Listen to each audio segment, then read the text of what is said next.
Bienvenue sur Geek Architect.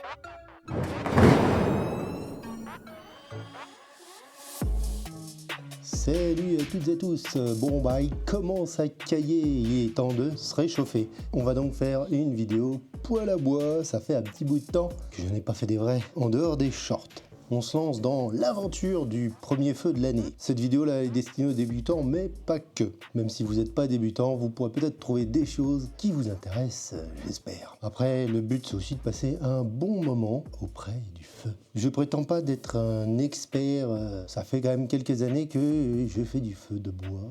J'en faisais déjà quand même quand j'étais gosse. Donc ça commence à faire on peut parler de dizaines d'années. Je vais essayer de vous partager mes petites astuces, mes façons de faire, et si ça peut aider, et bah tant mieux. Si vous avez d'autres astuces, vous, mettez-la en commentaire, on sera ravis d'apprendre des choses. Bon, dans la réalité, le processus est souvent plus simple, mais on est dans une vidéo à but pédagogique. J'ai horreur de ce terme. Pour moi, la pédagogie, c'est pour les enfants, donc bon, je l'emploie parce que tout le monde le comprend quand même. Je vais essayer de montrer un max de choses pour que vous ayez le plus de clés possible. Bien évidemment, dans la réalité, vous allez beaucoup plus vite et puis vous êtes beaucoup plus efficace que ça. Là, on est dans la démonstration, entre guillemets. Bon, surtout, prenez le temps. Faut pas être pressé, faut faire ça calmement. Ça doit être un bon moment à passer. Préparez bien le tout avant de commencer. Normalement, c'est une vidéo qui est adaptée à pratiquement les poêles à bois, les inserts. Alors, évidemment, il y a des différences entre certains types de poêles. Ce sera moins adapté aux cheminées ouvertes. Mais de toute façon, les cheminées ouvertes, je pense qu'elles sont un petit peu en voie de disparition. La première chose, si vraiment vous débutez de A à Z, vous venez de faire installer un poêle à bois,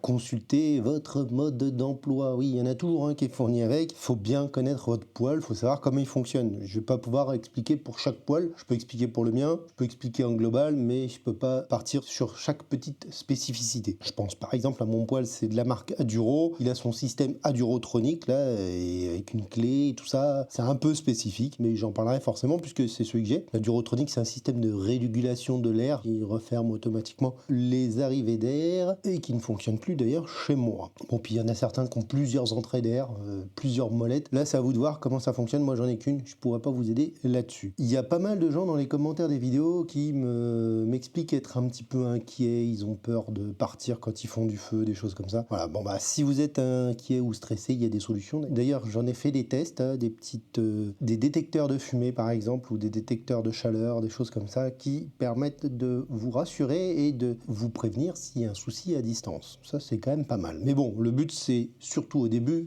pas de s'éloigner spécialement quand même, jusqu'à ce que vous ayez un minimum confiance et que vous sachiez vraiment ce que vous faites. Bon, il y en a même qui mettent des caméras. Bon, je n'ai pas été jusque-là. La première chose, c'est quand même la sécurité immédiate. Il faut savoir qu'il y a certains poêles, ils vous donnent des distances, par exemple. Il faut qu'il n'y ait rien devant jusqu'à 2 mètres, 1,50 m. Ça dépend des poêles. Moi, je sais que mon canapé est bien placé. Il n'y a pas de risque, par exemple. Sur les côtés, il y en a certains qui vont aller loin sur les côtés. Moi, je sais que le mien, c'est pas grand-chose. Il n'y a pas une grande distance de sécurité. Souvent, je mets mon linge à sécher pas trop loin du poêle. Et il y a des distances à respecter derrière. Voilà, il y a des distances devant, des distances. Ça dépend de chaque poêle. Faites bien attention à ne rien laisser proche de ces distances-là. C'est vraiment la base, quoi. Sinon, vous risquez vraiment de faire cramer des trucs. Bon, puis après, voilà, surtout ne pas... les exemples à la con, c'est t'allumes ton feu, clac, clac, paf, puis tu...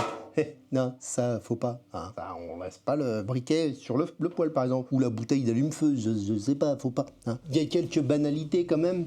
L'état général du poêle, c'est logique, mais votre poêle doit être en bon état. Hein. Surtout si vous venez de le recevoir, théoriquement, il l'est. Le point le plus crucial, il y a quand même le conduit, qui soit étanche du début à la fin. Il doit être ramoné si jamais c'est pas votre première flambée. C'est important pour l'assurance aussi. Hein. Le poêle doit être nettoyé. Bon, il n'y a pas que la vitre. Hein. Alors, vous voyez que ma vitre pose super propre. J'ai fait un petit tuto pour le nettoyage de la vitre aussi également. C'est de l'esthétique la vitre, ça va pas empêcher le poêle de fonctionner. Par contre, c'est quand même important de quand même au moins voir ce que vous faites, hein, voir où en est le feu, parce que si la vitre est tellement crade que vous voyez rien à l'intérieur, c'est pas cool. Et puis c'est pas bon signe. D'ailleurs, une vitre crade, c'est pas normal. Alors vérifiez que les trous de post-combustion sont pas obstrués. Alors les trous de post-combustion, voilà, c'est les petits trous qui sont au fond. Alors moi j'en ai un gros, hein, ça c'est pas gênant, hein, mais bon, ma pierre du fond est pétée.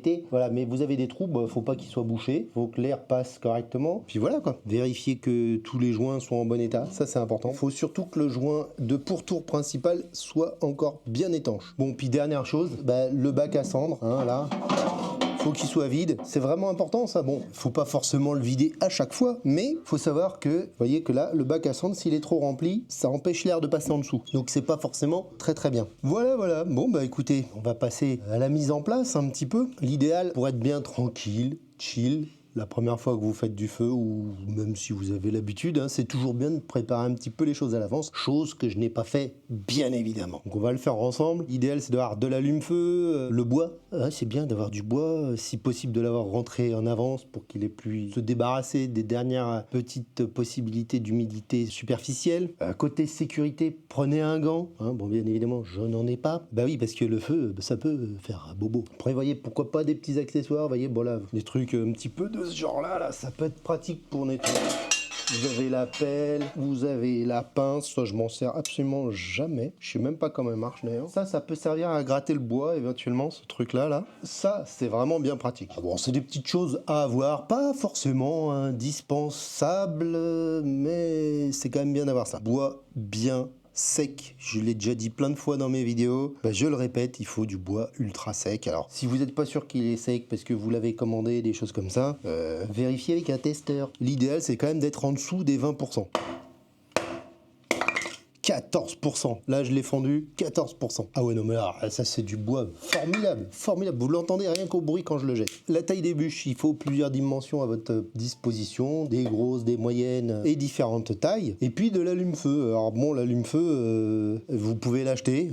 Si vous l'achetez, choisissez si possible un produit écologique. Hein. Vous faites du feu de bois. Bon, on essaye de faire un petit peu attention, tout ça. Il existe des gels. Faites attention, il y a certains poêles qui supportent pas les gels. C'est marqué dans votre mode d'emploi encore une fois, mais parce que du coup ça peut bousiller les pierres. Moi j'en ai pas à ma disposition, mais vous pouvez aussi vous fabriquer de l'allume-feu.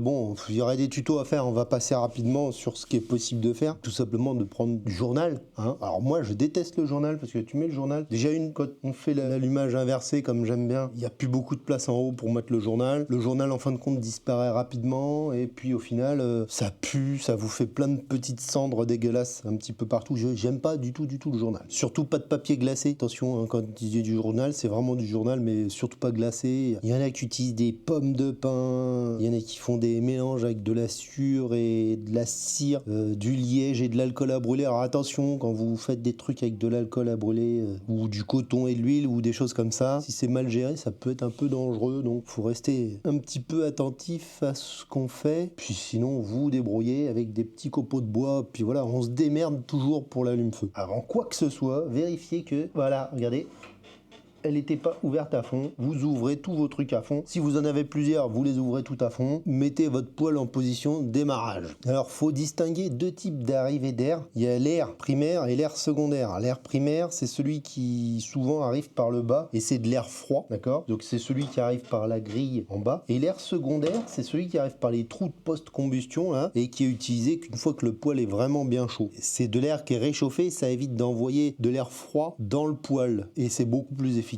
On va parler des différents types d'allumage et moi je vais vous faire mon allumage fétiche. Il y a l'allumage classique que vous connaissez je pense plus ou moins tous. Hein. Vous mettez votre petit bois, vous allumez votre petit bois, vous mettez du petit bois par-dessus votre allume-feu petit à petit. Vous faites une sorte de tipi, vous grandissez avec des morceaux de bois un tout petit peu plus grands.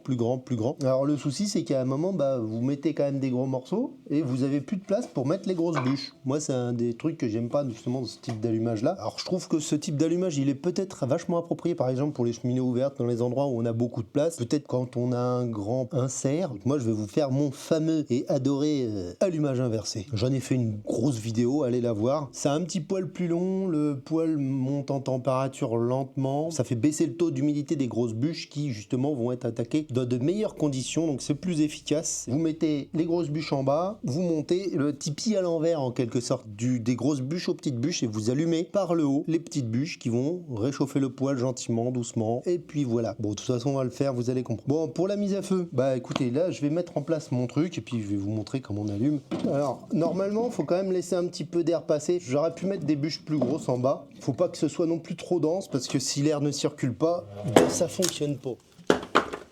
Hop. Voilà. Bon, ça l'idéal c'est ce que je vous disais, de vous préparer plusieurs morceaux de bois à l'avance. Alors regardez, moi j'aime bien, tu mets ça au milieu, tu mets des morceaux comme ça sur les côtés, Puis là, maintenant, on va en remettre quelques-uns dans l'autre sens. Petit conseil aussi, préparez vos bouts de bois à l'avance parce que sinon, ça fait du bruit quand vous cassez le bois.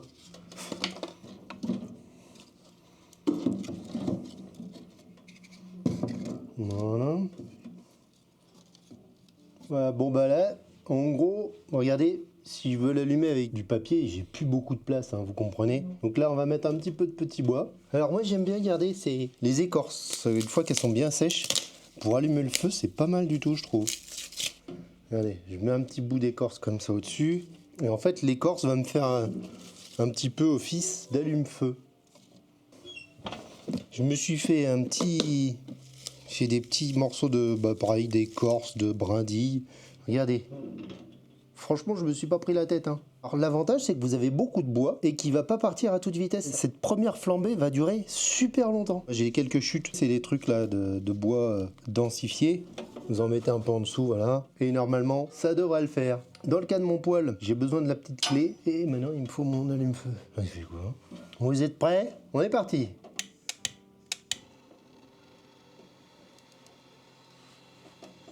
Bon là j'ai un petit peu galéré parce que foutu un peu trop de bordel, ce qui fait que le feu ne prend pas parce que ça s'étouffe, il n'y a pas d'air qui circule. Ça finit par démarrer. J'ai ouvert mon arrivée d'air primaire. Je vais pouvoir mettre ma clé pour pas que ça se ferme. Mais surtout, au début, dans le cas de mon poêle à bois, c'est pas le cas de tous les poêles, faut laisser la porte un petit peu entrouverte jusqu'à ce que ça commence à prendre. Si quand vous fermez la porte, ça s'éteint, c'est qu'il faut laisser la porte ouverte. Tant que ça n'a pas bien démarré, je peux laisser comme ça. Ça va démarrer gentiment. Bon, en attendant, je vais nettoyer un peu le bordel que j'ai foutu par terre. En gros, il faut faire une sorte de tour de capla, mais avec des gros caplas en bas et des petits caplas en haut. Hein, voilà, c'est simple. Plusieurs petites choses pendant que j'y pense. La clé, c'est pour l'allumage. En fait, ça permet de laisser l'air primaire ouvert en permanence. Vous voyez que là, moi, mon feu, il est un petit peu mou du genou. Il mériterait d'être un petit peu plus ouvert. Vous voyez, au démarrage, ça doit faire ça. Et d'ailleurs, c'est pour la raison pour laquelle le dessus, là, il est tout noir. Parce que bon, c'est le démarrage du feu. La plaque est noire. Vous verrez qu'à la fin, elle ne le sera plus du tout une fois que le poêle sera monté en température. Les bûches du bas sont en train de sécher. Si je ferme tout de suite, ça va presque. Mais ça va s'étouffer un petit peu et c'est pas encore assez. Il faut laisser encore un petit peu ouvert. Et on va même laisser la porte un petit peu entrouverte pendant quelques temps. Alors voilà, vous voyez que la porte se ferme automatiquement. Il n'y a pas assez d'air, donc des fois je mets un petit bout de bois, je sais pas, voilà, tiens regardez. J'ai un petit bout de bois fait exprès. Vous voyez que là ça c'est bien. Ça c'est ce qu'il faut avoir, du moins pour le démarrage du feu. Une fois que le feu est bien démarré, qu'il a commencé à monter en température, vous voyez que là il n'est pas du tout monté en température encore mon poêle. Une fois qu'il aura bien démarré, vous pouvez commencer à refermer gentiment la porte. Là, laissez encore un petit peu, surtout on n'enlève pas la clé tout de suite, ça sert à rien, on laisse monter en température avant de pouvoir refermer ici. Vous avez bien vos arrivées d'air ouvertes. A few moments later. Bon, là je vais pouvoir enlever ma clé. Normalement, avec les poêles à Duro, c'est censé se refermer petit à petit. Là, ça. Mais bon, ça se referme plus comme je vous le disais. Vous voyez que là, il n'y a pas de baisse de régime quand je ferme, donc c'est que tout va bien. On va le laisser suivre sa route. Ça se dit ça pour un feu, suivre sa route. Surtout, essayez de ne pas oublier de refermer les arrivées d'air parce que sinon on va vous gaspiller votre bois parce que là il part à une vitesse complètement dingue et voilà, c'est du gaspillage mais ça vous arrivera forcément. Moi ça m'est déjà arrivé plein de fois d'oublier de refermer et puis là tu fais oh non, puis t'as tout cramé pour rien. Bon après faut régler la puissance. Alors si votre poêle il est bien adapté à votre maison, vous n'avez pas besoin. Alors vous voyez que là pour pas se brûler, au début je faisais avec mon doigt, vous avez une petite encoche sur la plaie qui permet de ne pas vous brûler, c'est génial, vachement bien foutu. Vous voyez que si je baisse là par contre, le feu s'éteint et d'ailleurs écoutez, Plus de bruit. il fait plus de bruit. Et on doit entendre du bruit. D'ailleurs, je commence à avoir une sorte de petite post-combustion à l'arrière. Ça s'entend, ça fait... Il y a les petites buses à l'arrière qui commencent à faire leur effet. On en reviendra. Le but de ce type de poêle à bois, c'est d'avoir de la post-combustion. Le feu, il doit être fort, les flammes doivent être jaunes, orange, surtout pas rouge ou pas... Voilà, il doit être vif. Il doit être vif. Sinon, vous gaspillez en fait votre bois. Vous avez l'impression d'économiser du bois, mais en fait, vous encrassez votre poêle. C'est pas efficace en fait si vous fermez trop. Là, si vous vous dites, allez, je veux économiser, et là, je ferme, au final, vous faites de la merde. Faut fermer, mais juste ce qu'il faut. Et ça, c'est un petit peu compliqué au début. Une fois que le poêle est vraiment à température, vous pouvez baisser un petit peu jusqu'à ce que vous ayez la post-combustion. La post-combustion, vous verrez, ça fait des sortes de flammes qui sortent. Ça n'a rien à voir, vous n'êtes pas un pilote de Rafale, hein. Vous êtes juste quelqu'un qui utilise un poêle à bois. Hein. Mais la post-combustion, vous le verrez, ça fait comme au cul d'un Rafale, comme un chalumeau. Voilà. Si vous voyez des petits chalumeaux sortir, votre poêle est bien réglé. Mais dans tous les cas, je vous en conjure, il faut que votre poêle fonctionne fort. Vous ne devez pas éteindre votre feu pour essayer d'économiser le bois. Vous ne devez pas le faire charbonner, ça s'appelle. Vous allez encrasser votre conduit, vous allez tout noircir. Vous voyez que là, c'est pas bon. Là, ça, c'est pas bon. Regardez, vous avez des petites fumées de merde en bas qui sont en train d'arriver parce qu'on est en train de l'étouffer.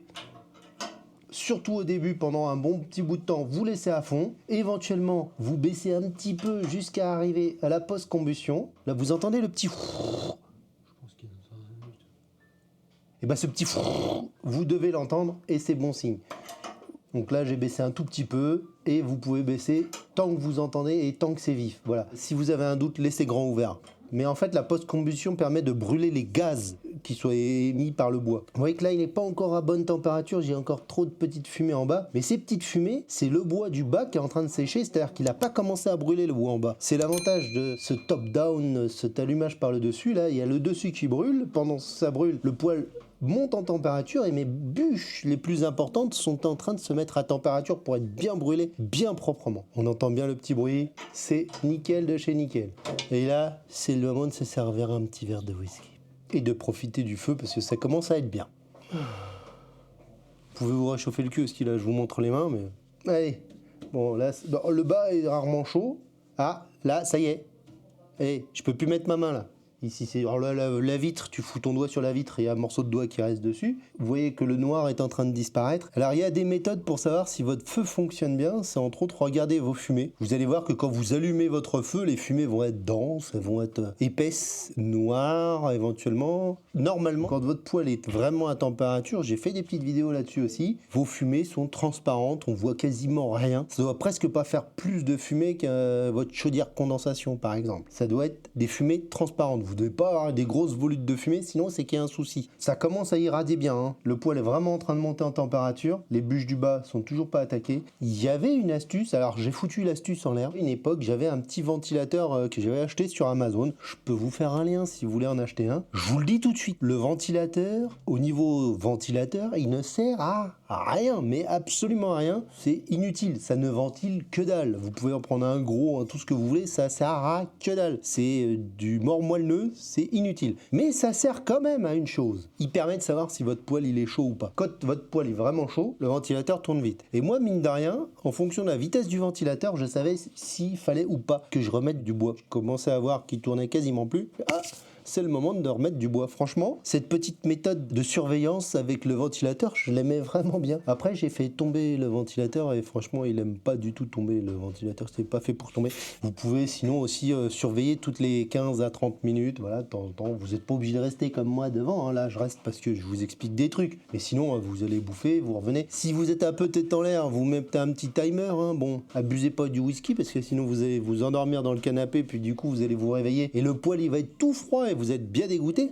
Vous surveillez gentiment, vous réglez pour avoir le feu qui va bien. Je vais même vous préparer une petite vidéo où vous allez pouvoir surveiller votre feu grâce à Home Assistant. Et ça, ce sera une exclusivité Geek Architect. Et ce sera pour plus tard, bien sûr. Home Assistant ou autre chose, d'ailleurs, ça peut fonctionner avec d'autres trucs. La prochaine étape, c'est la recharge du bois, mais c'est pas pour maintenant, il y a déjà tout ça qu'il faut qu'il crame. Vous voyez, là, le feu, il est en train de fonctionner correctement.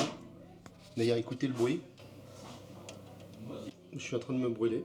Là, vous voyez les flammes qui tourbillonnent sur la droite. Donc là, on voit derrière, on doit apercevoir, c'est en train de faire de la double de la post-combustion là, à l'arrière. Écoutez. A little longer than a few minutes later. Bon, là, c'est plutôt pas mal l'histoire. Là, vous voyez qu'il y a encore des flammes. Surtout, vous ne baissez pas l'arrivée d'air. Il faut conserver les flammes tant que vous pouvez conserver les flammes. Une fois que vous avez plus de flammes, vous pouvez baisser un petit peu pour pouvoir faire durer un petit peu les braises. C'est bien compris? Parce que sinon, vous allez charbonner. C'est pas bon un poêle, ça s'utilise à fond. Je le dirai jamais assez. Là, purée, je vous assure, j'ai chaud. Ça irradie bien, là. Ça me brûle le bras, là. La température, ça commence à baisser un petit peu. il y a pratiquement plus de flammes, il y en a encore quelques-unes derrière. Bon, c'est peut-être un peu tôt pour baisser. Faut remettre du bois quand même quand quand c'est encore chaud, parce que si vous attendez et que c'est vraiment pas que le poêle s'est trop refroidi, ça va être relou de remettre du bois. Mais là, vous pouvez commencer à baisser un petit peu. Voilà. On arrive au moment où il va falloir recharger. Vous voyez que j'ai quand même encore une belle couche de braise. Je pourrais encore attendre un tout petit peu, mais dans l'absolu, plus vous attendez, plus ça va être galère. Il va falloir mettre du bois. Avant, vous rouvrez vos entrées d'air à fond, ok? Comme ça déjà ça permet de relancer un petit peu les braises, de réchauffer un petit peu le poêle, donc c'est toujours bien. Vous pouvez mettre des grosses bûches denses. Je vous déconseille de mettre une seule très grosse bûche, un petit poêle comme ça. Moi si je mets une seule grosse bûche, le poêle il aime pas du tout. Il préfère que, par exemple si la grosse bûche je la fends, et ça fait des petits morceaux, ça fait plus de surface de feu, et du coup ça marche mieux. Moi je sais qu'il aime pas du tout les grosses bûches. Là je vais lui mettre plusieurs petites bûches, et ça ira très bien. Je trouve que c'est mieux, ça brûle plus facilement, c'est moins emmerdant à relancer, et puis il y a plus de surface de combustion quoi. Faites très attention, là la porte elle est chaude par rapport au début de l'allumage. Faut savoir qu'il y a certaines personnes, c'est pas mon cas, moi je fais jamais ça, qui laissent le feu quasiment s'éteindre complet, le poêle presque refroidir, et qui refont un top-down. Comme ça dure très longtemps la première flambée, ils refont du top-down à chaque fois. Moi je fais pas ça, je recharge en bois, puis basta. Ça m'arrive de recharger en bois pendant presque 24 heures, hein. Ça peut durer très longtemps. Vous recommencez l'opération, alors là faut faire très attention. Regardez, quand vous ouvrez la porte, alors là déjà c'est chaud, hein, et surtout elle se referme. Faut faire gaffe qu'elle se referme pas sur votre main ou quelque chose comme ça. Là vous pouvez, hop, étaler un petit peu. Vous mettez votre bois dedans. Il n'y a pas d'ordre de choses à respecter ou quoi que ce soit. Vous mettez votre bois puis basta. Là, effectivement, je charge pas mal. Et puis alors là, le but c'est de relancer le feu. Alors si vous n'avez pas laissé assez de braise, ça va être galère. Ce que vous pouvez faire, c'est laisser la porte un petit peu entrouverte, avec le petit cale de bois qu'on avait vu tout à l'heure. Ça recommence derrière déjà. Une fois que les flammes sont parties, vous pouvez fermer la porte, puis vous mettez votre clé. Dans le cas de Aduro, vous avez juste à tirer et ça se referme tout seul. Moi, il faut que je surveille vu que ça marche plus. Au fur et à mesure des chargements, et au bout de pas mal d'heures, vous aurez votre cendrier qui va être rempli. Des fois, il faut le vider parce que ça peut être une arrivée d'air pour certains poêles. Ça repart gentiment. Et là, je pense que je vais pas avoir trop de soucis. Elle est où ma clé? Voilà. Alors, vous laissez la porte un petit peu entrouverte 5 minutes. Enfin, juste 5 minutes, juste le temps que les flammes démarrent correctement. Faut pas laisser la porte entrouverte trop longtemps non plus, parce que vous refroidissez votre poêle. Là, vous pouvez refermer gentiment. Et il faudra penser à enlever la clé. Quand le feu est bien parti, en fait, tu peux enlever la clé, tu peux mettre en fonctionnement normal, quoi. Après, c'est un roulement, hein. On recommence, on arrête, on recommence, on arrête, on recommence, on arrête. Et puis, quand on en a marre, soit vous fermez complètement l'arrivée d'air, soit vous laissez le feu s'éteindre naturellement en ayant brûlé toutes les braises.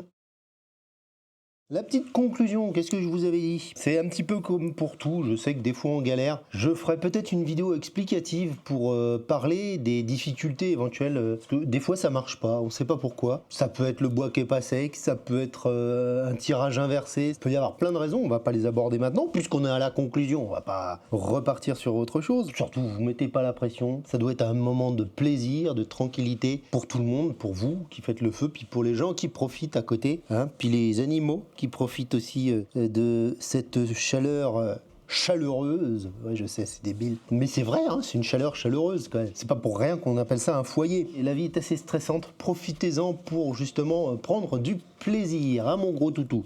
Au fur et à mesure, vous verrez, vous irez plus vite. Là, évidemment, on a fait les choses lentement. En réalité, je mets beaucoup moins de temps que ça et ça démarre. Voilà.